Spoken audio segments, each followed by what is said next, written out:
Sa ngalan ng Ama at ng Anak at ng Espiritu Santo, Amen. ang pagpapala ng ating Panginoong Hesukristo, ang pag-ibig ng Diyos Ama, at ang pakikipagkaisa ng Espiritu Santo naway sumainyong lahat. At sumayo rin. Mga kapatid, tinipon tayo bilang mga kaanib na angkan ng Diyos, kaya dumulog tayo sa maawaing Panginoong nagpapatawad ng lubos. Sinugong tagapagpagaling sa mga nagsisisi, Panginoon, kaawaan mo kami. Panginoon, kaawaan mo kami. Dumating na tagapaganyayang mga makasalanay magsisi, Kristo, kaawaan mo kami. Kristo, kaawaan mo kami. Nakaluklok ka sa kanan ng Diyos Ama para ipamagitan kami. Panginoon, kaawaan mo kami. Panginoon, kaawaan mo kami. Kaawaan tayo ng makapangyarihang Diyos, patawarin tayo sa ating mga kasalanan at patnubayan tayo sa buhay na walang hanggan. Amen. Manalangin tayo. Ama naming makapangyarihan, nililingap mo ang mga walang inaasahan kundi ikaw. Hindi maidarangal at hindi magiging banal ang sinumang sa iyo'y napapawalay. Dagdagan mo ang iyong kagandahang loob sa amin upang sa iyong pamumuno at pangangasiwang magiliw, mapakinabangan namin ang mga biyaya mo sa lupa bilang pagkakamit na namin sa makalangit mong pagpapala sa pamamagitan ni Jesucristo kasama ng Espiritu Santo magpasawalang hanggan. Amen. Umupo ang lahat.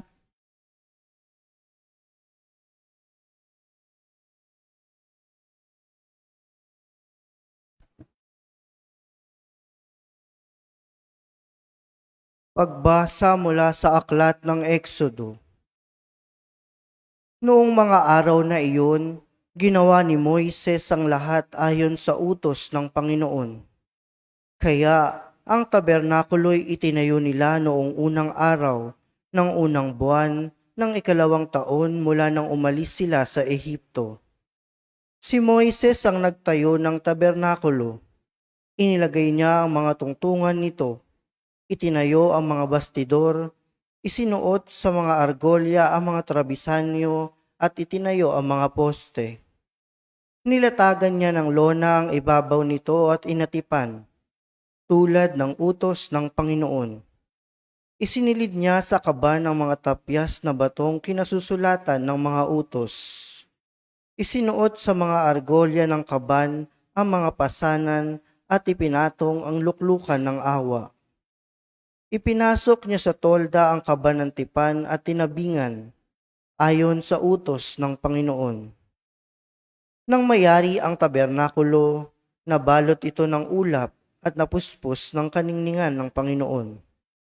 Hindi makapasok si Moises pagkat nanatili sa loob ang ulap at napuspos nga ito ng kaluwalhatian ng Panginoon.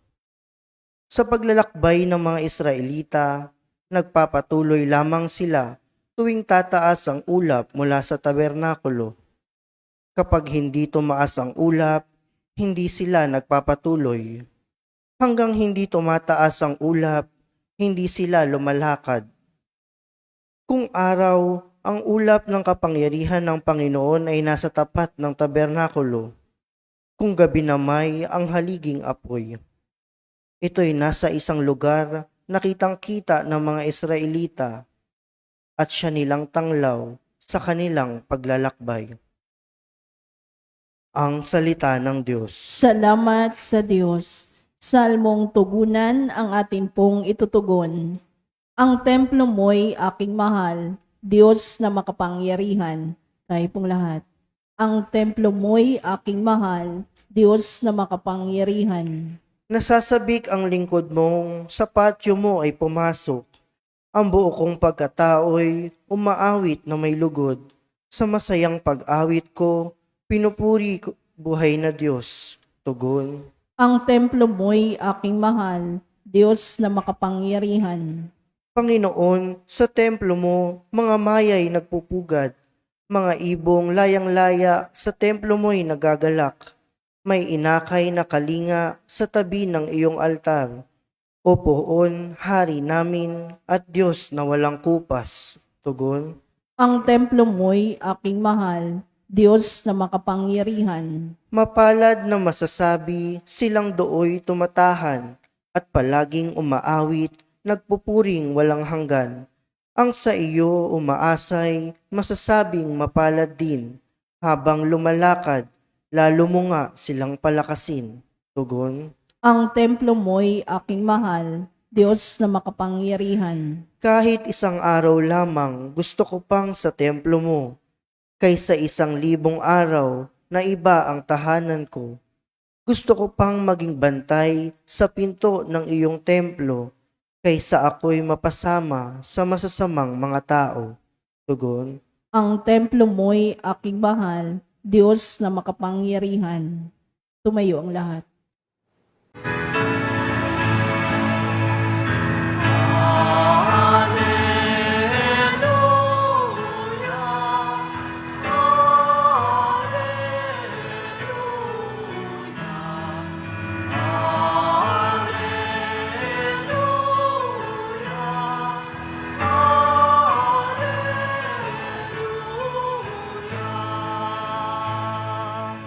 Sumainyo ang Panginoon. At sumayo rin. Ang mabuting balita ng Panginoon ayon kay San Mateo. Papuri sa iyo, Panginoon. Noong panahong iyon, sinabi ni Jesus sa mga tao, ang paghahari ng Diyos ay katulad din ng isang malaking lambat na inihagis sa dagat at nakahuli ng sari-saring isda. Nang mapuno ay hinila ito sa pampang at naupo ang mga tao upang pagbukod-bukirin ang mga isda. Tinipon nila sa mga sisidlan ang mabubuti, ngunit itinapon ang mga walang kwenta. Gayon din ang mangyayari sa katapusan ng daigdig. Darating ang mga anghel at ihihiwalay ang mga makasalanan sa mga banal at ihahagis ang mga makasalanan sa maningas na pugon. Dooy mananangis sila at magngangalit ang kanilang ngipin. Naunawaan na ba ninyo ang lahat ng ito? Tanong ni Jesus. Opo, sagot nila. At sinabi niya sa kanila, kaya nga, ang bawat eskriba na kumikilala sa paghahari ng Diyos ay tulad ng isang puno ng sambahayan na kumukuha ng mga bagay na bago at luma sa kanyang taguan. Nang masabi na ni Jesus ang mga talinghagang ito, siya'y umalis doon. Ang mabuting balita ng Panginoon. Pinupuri ka namin, Panginoong Heso Kristo. Umupo ang lahat. Isang maganda at mapagpalang na umaga po sa inyong lahat. Ngayon po ay Huwebes para sa ikapitong linggo sa karaniwang panahon. At kung tutuusin, ito yung pagtatapos ng mga talinghaga na ipinapaliwanag sa atin at paulit-ulit na sinasabi ni Jesus ang mga talinghaga para maintindihan natin ang paghahari ng Diyos. Ang tanong, ano ang naunawaan natin tungkol sa paghahari ng Diyos? Mayroon ba? May tumimo ba sa isipan natin? Ano? Kaya nga pinagkakaadiinan lagi, di ba no? Ang may pandinig ay makinig. So yung mga nakinig o may narinig at talagang isinapuso, nakakatiyak tayong magiging maganda ang kahihinatnan natin. Pero kung wala, katulad tayo ng lamok na pinapatay ninyo dyan, maya't maya. No? Pero yun yung realidad. Sinasabi ulit sa atin, para mas mainawaan natin, darating ang panahon na tayo po ay ahatulan. Sabi nga, ang paghahari ng Diyos ay katulad nito. Pag naghahagis ng lambat, no, kung dati po, no, nito mga nakalipas na araw, ang ginagamit ni Jesus, may mga kinaugnayan sa pagtatanim, pagsasaka, no? May naghasik ng binhi tungkol sa mga binhi, tungkol sa mga ginagamit sa bahay. Ngayon naman, mga ginagamit ng isang mangingisda. Kapag naghangis ng lambat ang mangingisda, hindi naman niya alam kung sino ang mahuhuli. Pero lahat, kapag nalambat, pasok sa lambat, huli yan. May silbi o walang kwentang isda kasama sa lambat. Pero pagdating sa, sabi nga, no, pagdating sa pampang, ang mga anghel, yung mga tauhan, pagbubukod-bukurin. So, dun malalaman kung ano yung mga qualities na nakapasa para maging mabuti at hindi ihagis doon sa maningas na pugon. Yung realidad, yung katotohanan na ayaw natin pinag-uusapan, mamamatay tayo lahat. May katapusan tayo sa mundong ito. Lalambatin din tayong lahat. Pero hindi natin pa alam, wala isa man sa atin, ako o kung sino man dito, ang pwede magsabing, ikaw ay mabuti, ikaw ay masama. Ikaw mismo, kailangan mong ma-evaluate ang sarili mo. Naging mabuti ka ba? Naging masama? Isang po, no, pag basehan natin, wala naman po akong ginagawang masama. Pero wala ka rin ginagawang mabuti. Ganun na rin yun. Wala kang ginagawang masama. Lahat tayo pwede sasabihin natin, ba't ako? Wala naman akong ginagawang masama. Pero wala kang ginagawang mabuti. Yung mga dahilan po, no, ng maraming namatay sa panahong ito ng panahon ng bagyo, maraming namatay. Sasabihin natin, wala tayong kinalaman dyan. May bahagi tayo. Dahil kapag hindi tayo tumututol sa mga gawaing masama, ibig sabihin, kinukonsinti natin ang gawaing masama. So kabilang pa rin tayo sa may pananagutan. Dito nga lang sa atin, no? Minsan talagang kailangan natin maranasan ito para matauhan at magising tayo. Hukay dito, hukay doon, taas dito ng kalye. Minsan po, no, kapag yung may nadadaanan ka dyan, no, dito sa, kahit dito man lang sa area, o dun sa lugar namin, dyan sa Bulacan. Dati pintuan. Ang pintuan na ngayon, bintana na. Ganun kataas. Pero naayos ba? Naayos ba ang baha? Hindi naman. Kasi hukay lang ng hukay. Wala namang daluyan ng tubig. At dahil naipon ng tubig, ayan, kinakagat kayo ng mga lamok. Pero wala tayong ginawa kasi. Hinayaan lang natin. So, pagdating ng araw, doon tayo hahatulan sa ayaw at sa gusto mo. Minsan gusto nyo mabuhay ng mahabang mahaba. Pag tinanong mo yung katabi mo, gusto mo na ba? Handa ka na ba mamatay? Ayaw po, ayaw po. Anong silbi mo sa mundong ito kung ayaw mo pa rin mamatay? Ihahatulan tayo. Tandaan natin, ha? Ang paghatol ay nasa Diyos. Wala sa tao. Mananagot at mananagot tayo. Kung tayo ba ay puro kwento lang, pero walang kwenta. Tandaan niyo po, no, lahat. Pag inihagis ang lambat, lahat mahuhuli.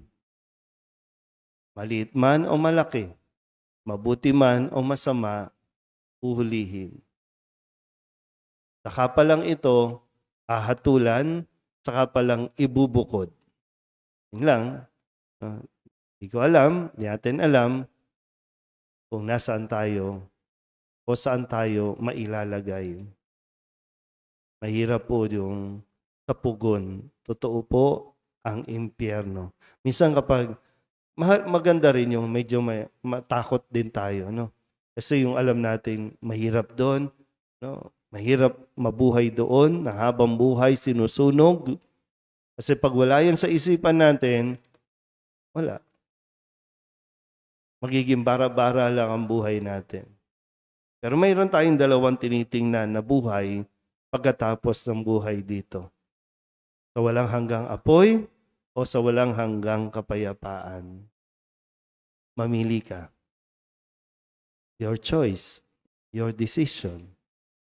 Pero lahat ibinigay na ni Kristo para maipaliwanag niya ang tungkol sa paghahari. Tandaan natin, hindi automatic na tayo ay nagsisimba araw-araw, sa langit tayo. Masigit nga ang hamon dahil araw-araw ko nagsisimba, paano natin ito isinasabuhay at paano ipinapakita o nakikita ng mga tao ang resulta o ang epekto ng pang-araw-araw nating pakikinig ng salita ng Diyos at pagtanggap kay Jesus sa banal na Eucharistia. Amen?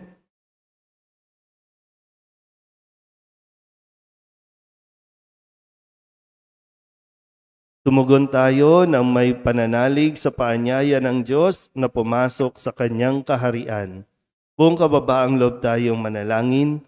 Panginoon, dinggin mo ang aming panalangin. Panginoon, dinggin mo ang aming panalangin.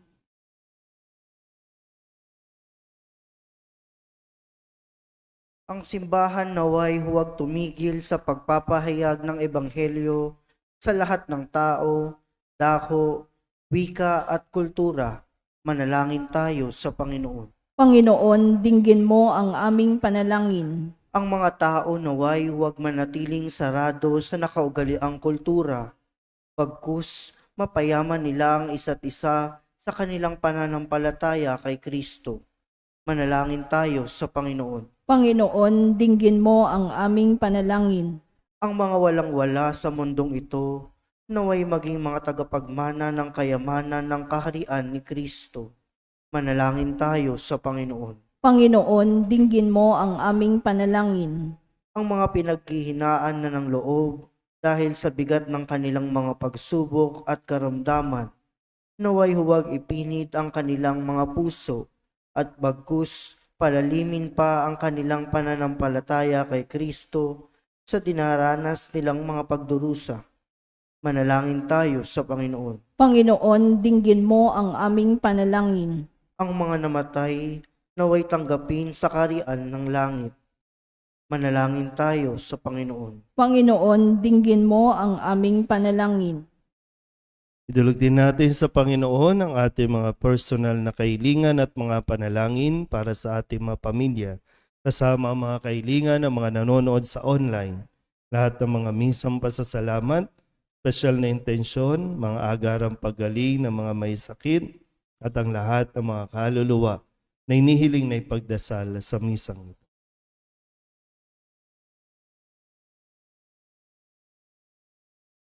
Ang lahat ng ito inihiling namin sa ngalan ni Kristong aming Panginoon. Amen. Umupo ang lahat.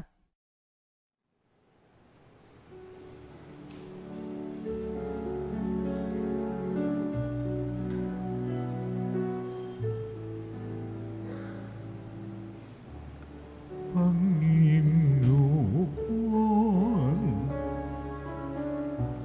aming alay, itong alak at tinapay sa altar mo. Ilalagay, tanggapin sa iyong kamay.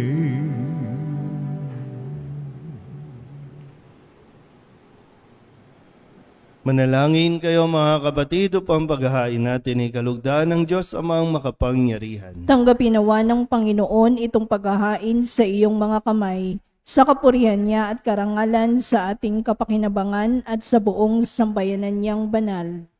Ama naming lumikha, tanggapin mo ang mga alay na sa iyo rin nagmula at ngayoy aming inihahanda sa iyong dambana upang sa aming ginaganap na pagdiriwang ang iyong paglingap ay magtaguyod sa tanan at magpabanal sa aming pamumuhay sa kasalukuyan at mag-akay sa amin sa ligayang walang katapusan. Sa pamamagitan ni Jesucristo kasama ng Espiritu Santo, magpasawalang hanggan. Amen. Sumainyo ang Panginoon. At sumaiyo rin. Itaas sa Diyos ang inyong puso at diwa. Itinaas na namin sa Panginoon. Pasalamatan natin ang Panginoong ating Diyos. Marapat na siya ay pasalamatan. Ama naming makapangyarihan, tunay nga marapat na ikaw ay aming pasalamatan. Sa iyong paglingap at kagandahang loob, ang tao'y nilikha mo at pinangangasiwa sa sansinukom. Sa hangad mong siya'y iwastong lubos, siya'y pinagdusa mo sa kanyang pagtalikod. Sa iyong paggiliw, iyong ipahintulot na makabalik siya sa pamamagitan ng Kristo Jesus. Kaya kaysa ng mga anghel nagsisiawit ng papuri sa iyo nang walang humpay sa kalangitan, kami nagbubunyi sa iyong kadakilaan.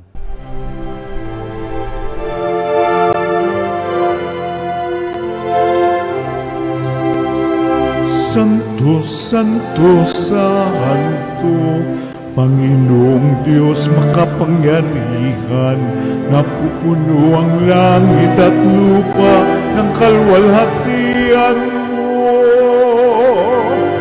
Hosana sa kaitaasan,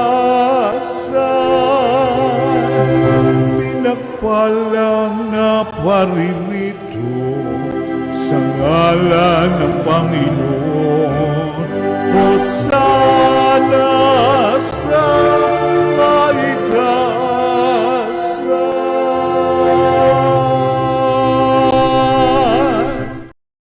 Ama naming banal, ikaw ang bukal ng tanang kabanalan. Kaya't sa pamamagitan ng iyong Espiritu, gawin mong banal ang kaloob na ito upang para sa aming maging katawan at dugo ng aming Panginoong Hesukristo. Bago niya pinagtisang kusang loob na maging handog, hinawakan niya ang tinapay, inasalamatan kaniya, inaghati-hati niya iyon, iniabot sa kanyang mga alagad at sinabi, "Tanggapin ninyong lahat ito at kanin, ito ang aking katawan na ihahandog para sa inyo."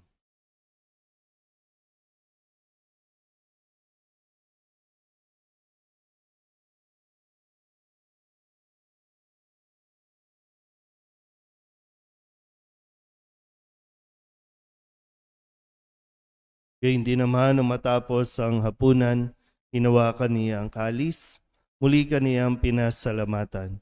Iniabot niya ang kalis sa kanyang mga alagad at sinabi, "Tanggapin ninyong lahat ito at inumin. Ito ang kalis ng aking dugo ng bago at walang hanggang tipan. Ang aking dugo na ibubuhos para sa inyo at para sa lahat sa pagpapatawad ng mga kasalanan. Gawin ninyo ito sa pag-alaala sa akin."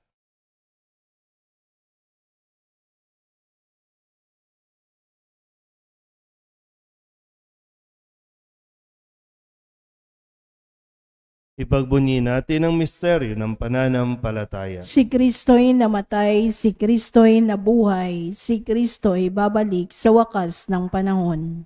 Ama, ginagawa namin ngayon ang pag-alaala sa pagkamatay at muling pagkabuhay ng iyong anak, kaya tiniaalay namin sa iyo ang tinapay na nagbibigay buhay at ang kalis na nagkakaloob ng kaligtasan. Kami napapasalamat dahil kami iyong minarapat na tumayo sa harap mo para maglingkod sa iyo. Isinasamo namin kami magsasalo-salo sa katawan at dugo ni Kristo ay mabuklod sa pagkakaisa sa pamamagitan ng Espiritu Santo. Ama, lingapin mo ang iyong simbahang laganap sa buong daigdig. Puspusin mo kami sa pag-ibig kay San Leon na aming Papa at ni Jose na aming Obispo at ng Tanang Kaparian. Alalahanin mo rin ang mga kapatid naming nahimlay na may pag-asang sila'y muling mabubuhay. gayon din ang lahat ng mga pumanaw. Tawaan mo sila at patuloyin sa iyong kaliwanagan. Tawaan mo at pagindapating kaming lahat na makasalo sa iyong buhay na walang wakas. Kaysa na mahal na Birhen Maria na ina ng Diyos, ng kabiyak ng puso niyang si San Jose.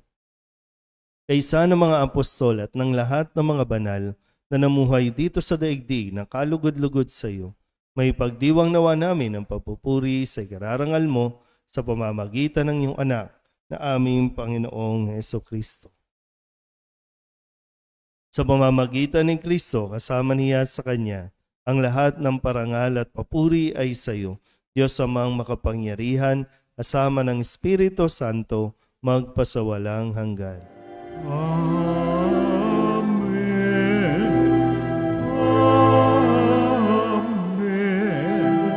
Amen.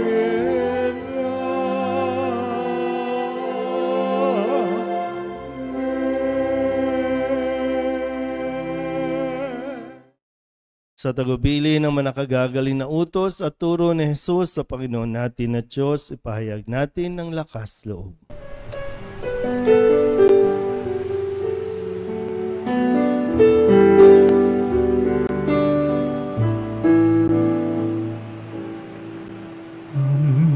Namin sumasalang ka, sambahin ang ngalan mo, mapasamin ang kaharian mo, sundin ang loob mo dito sa lupa para nang sa langit. Bigyan mo po kami ngayon ng aming kakanin sa araw-araw at patawarin mo kami sa aming mga sala para ng pagpapatawan namin sa nagkakasala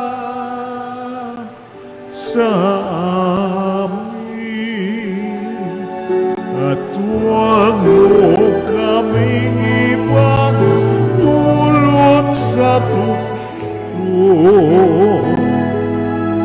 at yadya mo kami sa lahat ng masama. Inihiling namin kami ihadya sa lahat ng masama, pagkalooban ng kapayapaan araw-araw, iligtas sa kasalanan at ilayo sa lahat ng kapahamakan.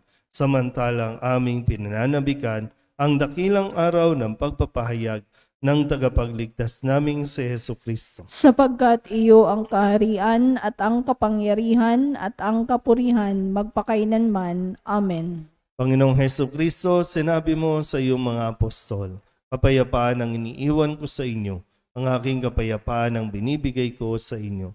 Tunghayan mo ang aming pananampalataya at huwag ang aming mga pagkakasala. Pagkalooban mo kami ng kapayapaan at pagkakaisa ayon sa iyong kalooban, kasama ng Espiritu Santo, magpasawalang hanggan. Amen. Ang kapayapaan ng Panginoon ay laging sumainyo. At sumaiyo rin. Magbigayin po tayo ng kapayapaan sa isa't isa.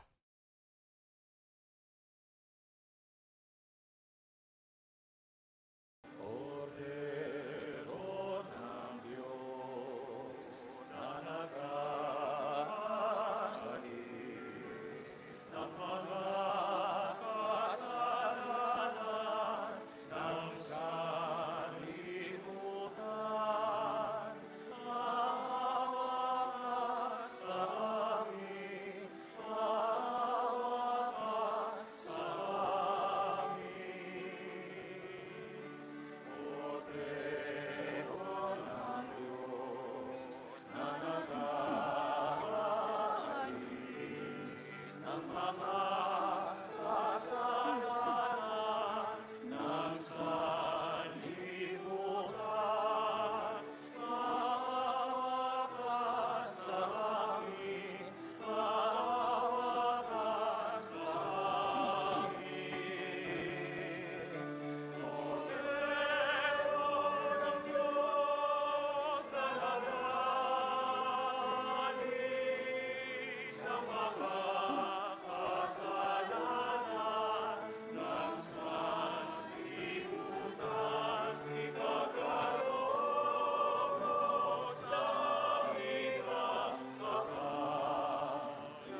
Ito ang kordero ng Diyos. Ito ang nag-aalis ng kasalanan ng sanlibutan. Mapalad ang mga inaanyayahan sa kanyang piging. Panginoon, hindi ako karapat-dapat na magpatuloy sa iyo, ngunit sa isang salita mo lamang ay gagaling na ako. Katawan ni Kristo. Amen.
Manalangin tayo. Ama naming mapagmahal, pinagsaluhan namin sa banal na pakikinabang ang alaalang walang kupas ng iyong anak na nag-alay ng sarili niyang buhay para sa aming kaligtasan. Ipagkaloob mong ito ay magdulot ng pagunlad sa ipinamana niya sa aming pagliligtas. Bilang tagapamagitan kasama ng Espiritu Santo magpasawalang hanggan. Amen. Sumainyo ang Panginoon At sumaiyo rin. at pagpalain kayo ng makapangyarihang Diyos, Ama at Anak, Espiritu Santo. Amen. Tapos ang banal na misa, humayo tayo sa kapayapaan ni Kristo. Salamat sa Diyos. Magandang umaga po. Magandang umaga.